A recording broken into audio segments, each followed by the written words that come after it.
There is a Japanese word of just 6 letters called Ikigai. This word can explain why some people live to be 100 years old feeling happy and fulfilled, while others spend their entire lives feeling lost and empty. In this video, I will explain how this principle of ancient Japanese wisdom helped me find purpose in my life. But first, I ask you to subscribe to the channel and leave a like on this video. Also activate the bell to always be notified when there is a new video. Now, back to the topic. Check this out.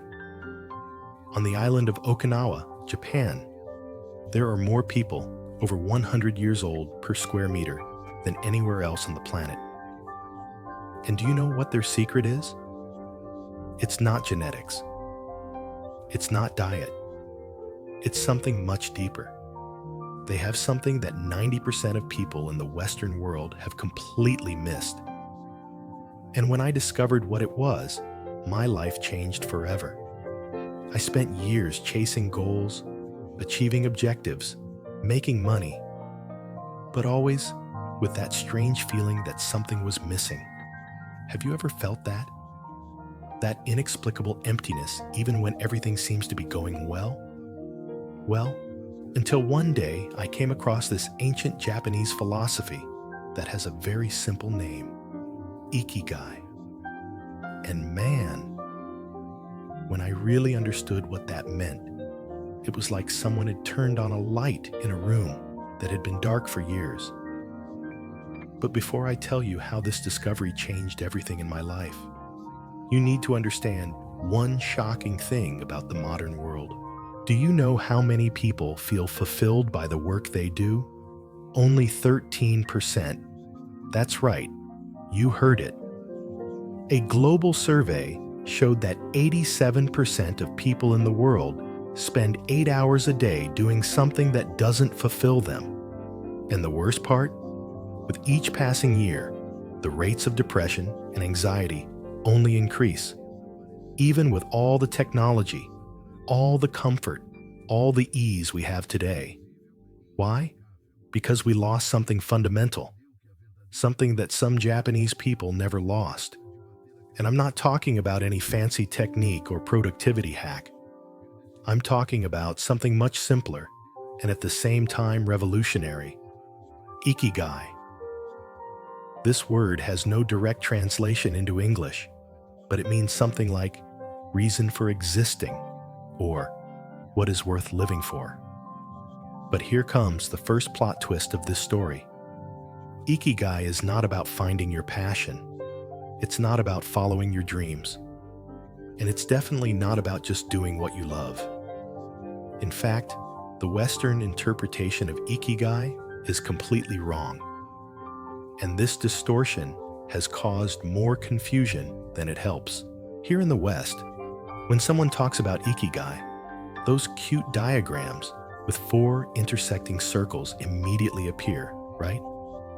What you love, what you are good at, what the world needs, and what you can be paid for.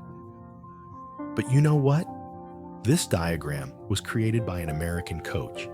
It has absolutely nothing to do with the original Japanese philosophy. And that's the first brutal lesson I learned. We Westerners have a sick obsession with turning everything into a formula, into a method, into something that can be hacked. But Ikigai doesn't work like that. In Japan, Ikigai is something much more subtle, much deeper. It's about finding joy in the little things. It's about waking up in the morning and having a simple but powerful reason to get out of bed. It could be tending your garden.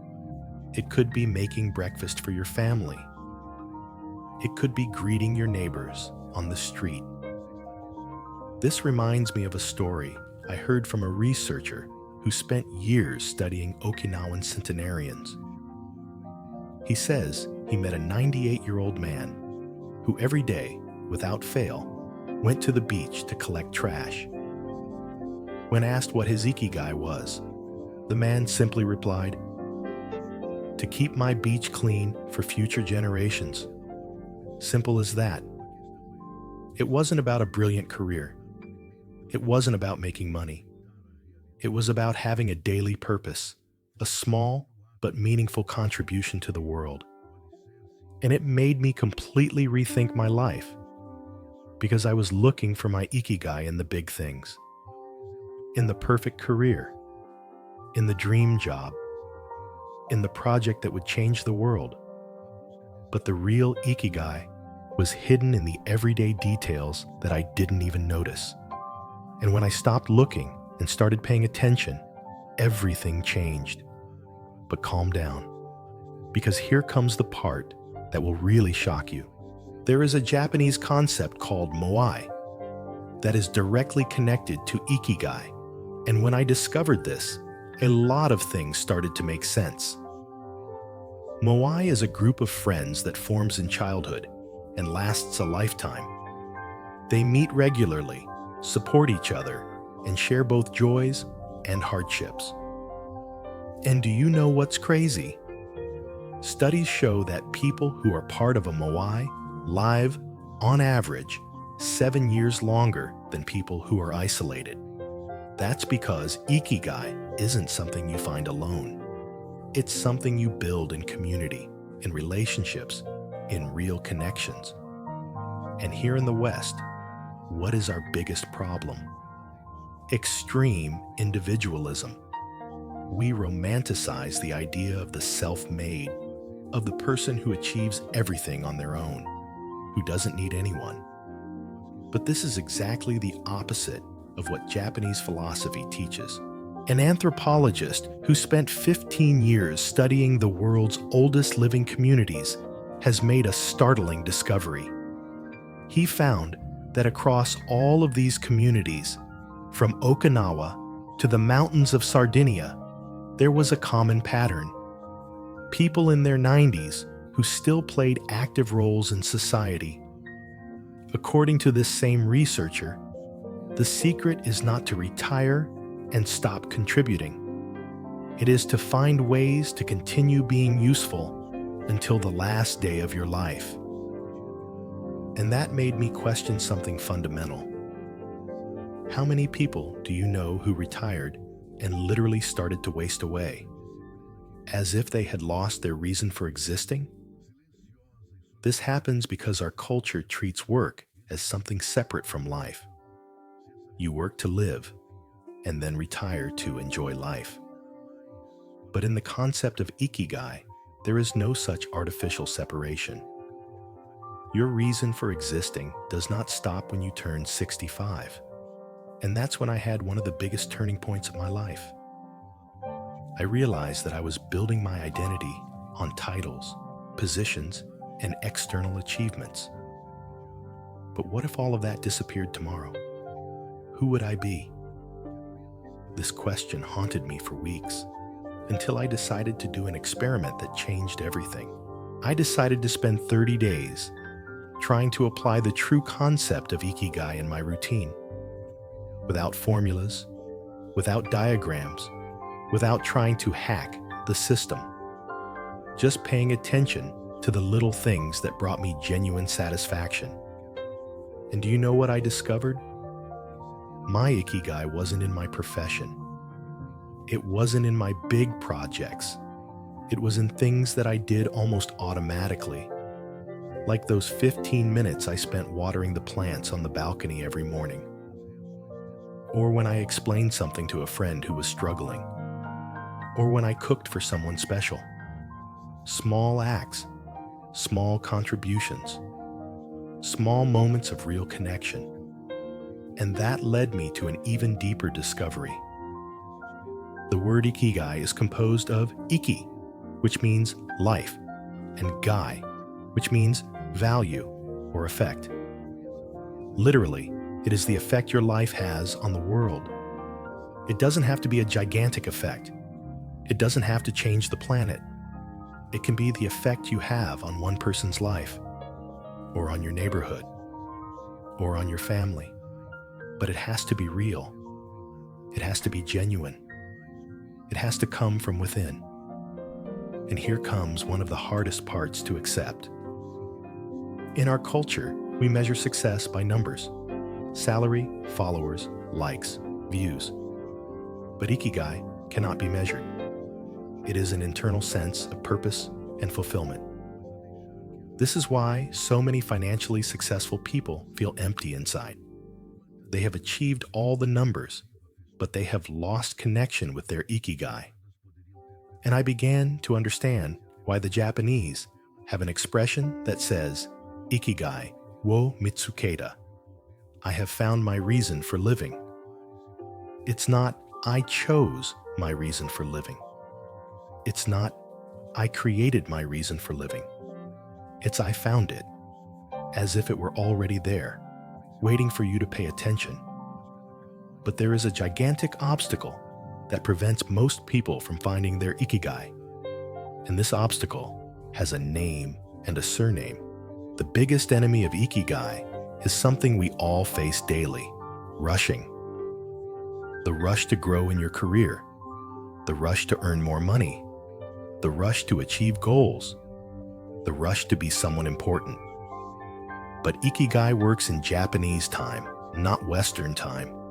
In Japan, there is a concept called hansei, which is about deep reflection and constructive self-criticism. They dedicate real time to thinking about their actions, their values, their impacts.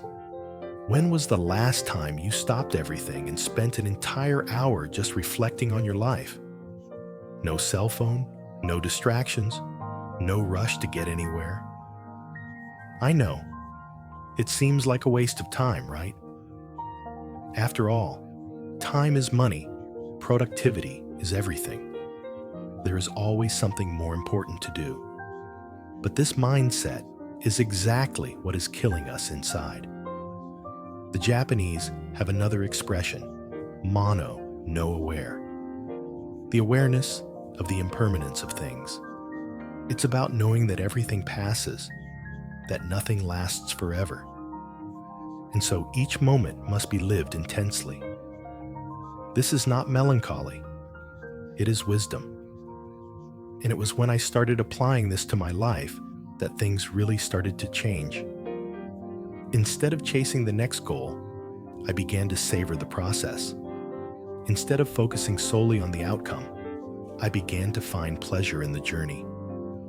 And do you know what the most unexpected result was? I started to be more productive, more creative, more fulfilled. Not because I was forcing more, but because I was aligned with something bigger than my individual desires.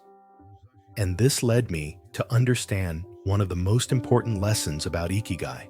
A Japanese psychologist who studied the concept of Ikigai for over 20 years made a statement that changed my perspective forever. Ikigai is not something you own. It is something you cultivate.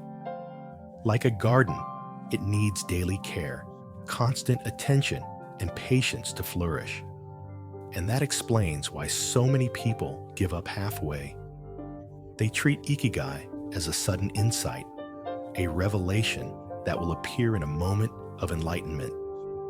But in reality, it is a daily practice of attention and connection. It's waking up every day and asking, how can I contribute today? How can I be useful? How can I bring a little more value to the world? And the answers can be surprisingly simple.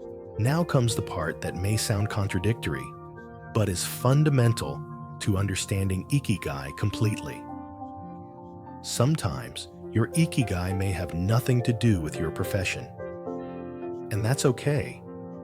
I met a multinational executive who found his Ikigai by teaching underprivileged children to play chess on the weekends. I met a housewife who found her purpose by caring for abandoned dogs. I met a retiree who found his reason for living by making origami for hospitals. Society wants to convince you that you need to follow your passion and turn it into a career. But this is a trap. Sometimes the most revolutionary thing you can do is keep your work as work and find your Ikigai elsewhere. And that doesn't make you less accomplished. It makes you more complete. Because Ikigai is not about being extraordinary. It's about being genuinely you. So, after everything I've learned, after everything that's changed in my life, what's the most important lesson about Ikigai? It's just that you don't have to turn the world upside down to find your purpose. Maybe it's already there, in the things you do without realizing it, in the moments that bring you silent satisfaction, in the small ways you contribute that go unnoticed. Maybe your Ikigai is the coffee you make with love every morning, or the way you listen to your friends when they need to vent, or the way you take care of your plants, or the way you teach someone something. The world puts pressure on you to be extraordinary, to change everything, to be special. But Ikigai teaches you something much deeper, that there is immense beauty in being ordinary with purpose. And in the end, perhaps this is the true Japanese wisdom that can change your life. Stop looking for your reason for existing outside and start cultivating it here inside, every day, with patience, with attention, with gratitude. Because Ikigai is not a destiny, it's a way of walking. And you? Have you ever stopped to pay attention to the way you walk?